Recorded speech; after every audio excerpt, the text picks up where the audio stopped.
Hi, this is Lori, and this is my video journal 1 for Education 676. I'm going to discuss the classroom environment of the classroom I observed. I observed an elementary special day class that was geared towards 3rd, 4th, and 5th graders in one setting.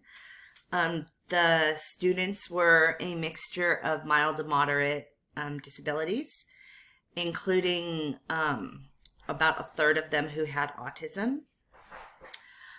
I observed the classroom and looked at learning environment, visual structure, and supports for behavior.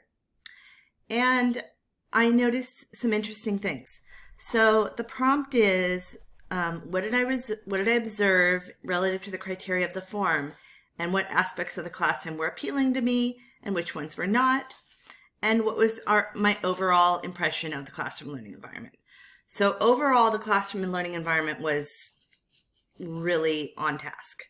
Everybody was comfortable, everybody was learning. I noticed some things that kind of helped keep the environment calm. There was quiet music playing in the background, but it was really low. There were lights, but the lights were 1/3 or 2/3 on, depending on the activity. There was a huge television in the front of the room that the teacher often used for instruction. She also used the whiteboard.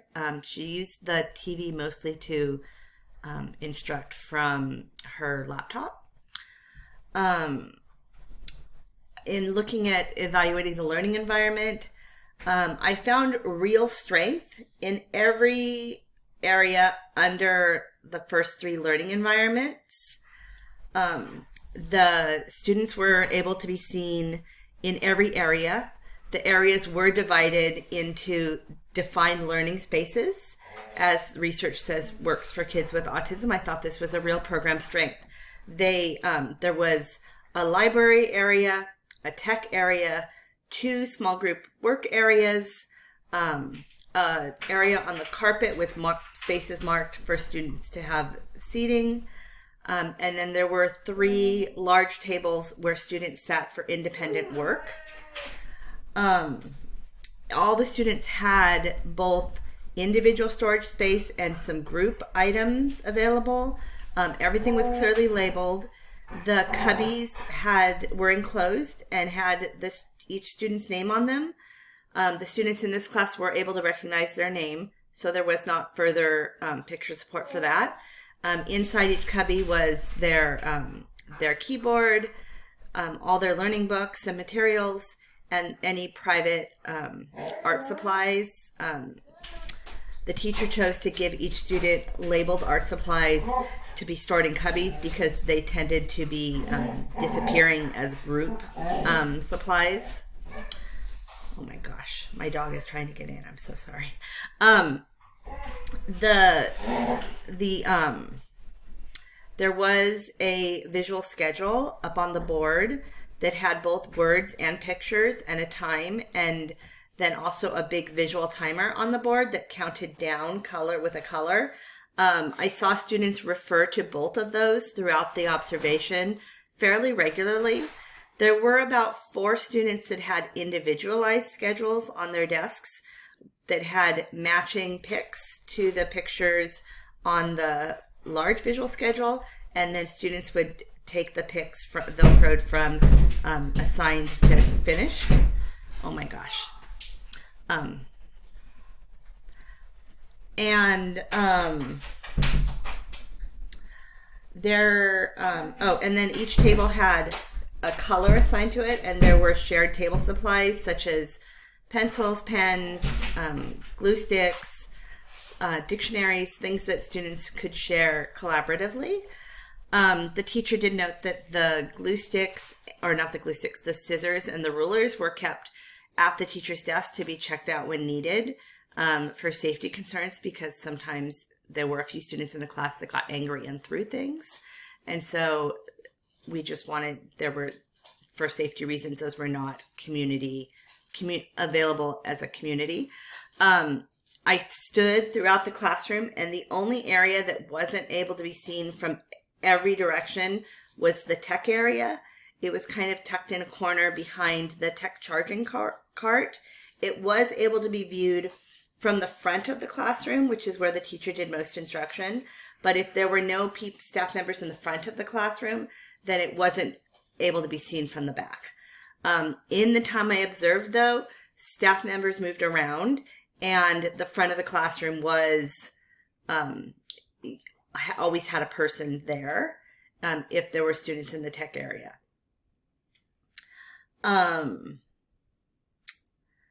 I guess that's everything for the learning environment.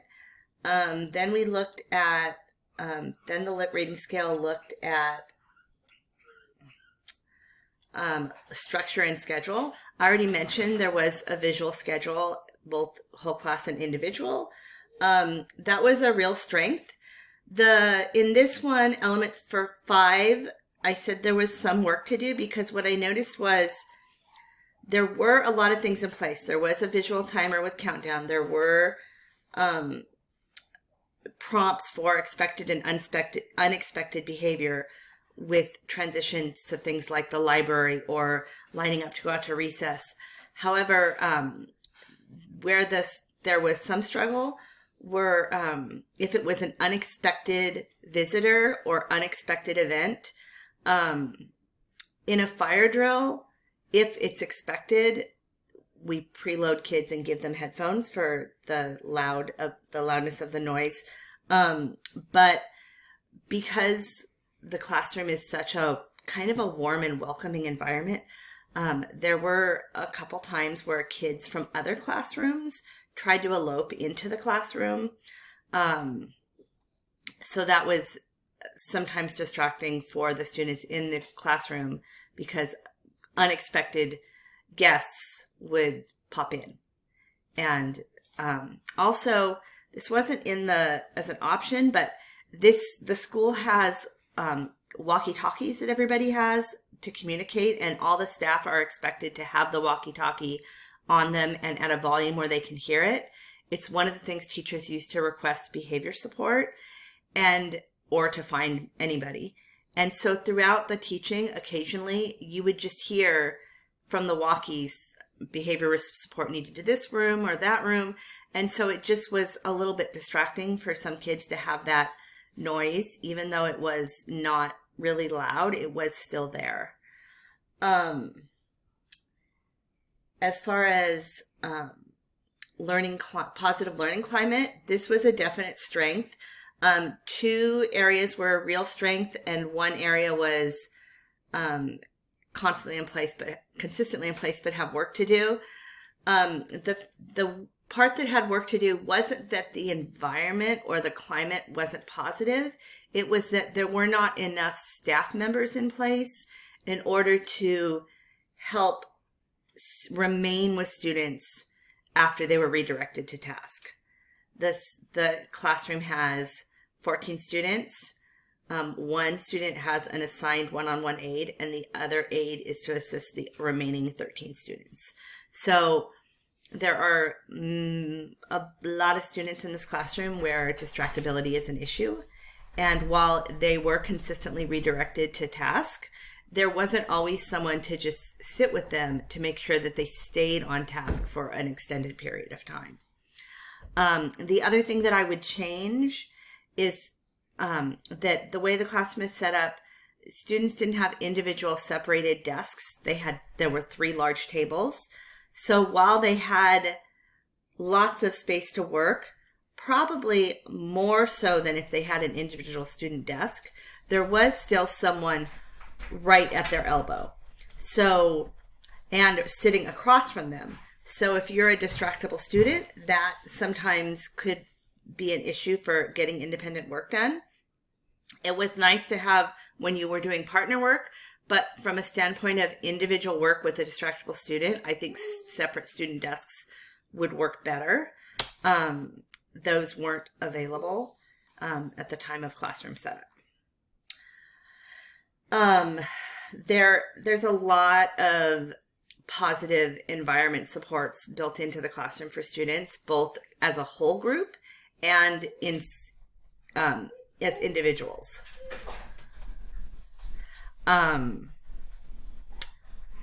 Overall, it was a real strength for the program. There were whole class. Oh my gosh, there were whole class. Things are popping up on my screen. There were whole class rewards for good behavior. There were individual student rewards for expected behavior. There were raffle tickets for learning participation.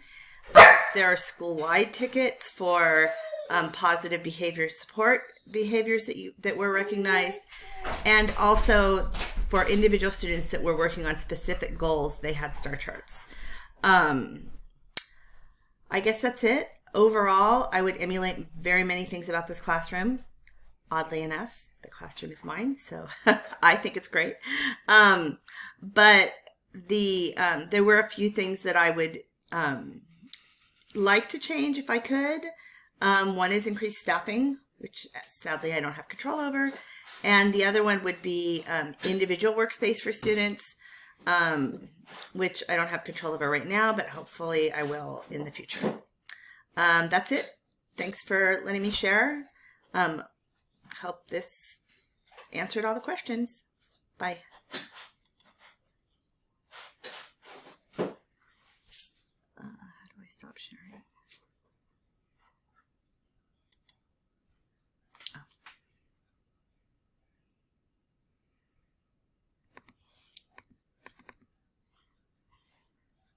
Why can I not stop recording?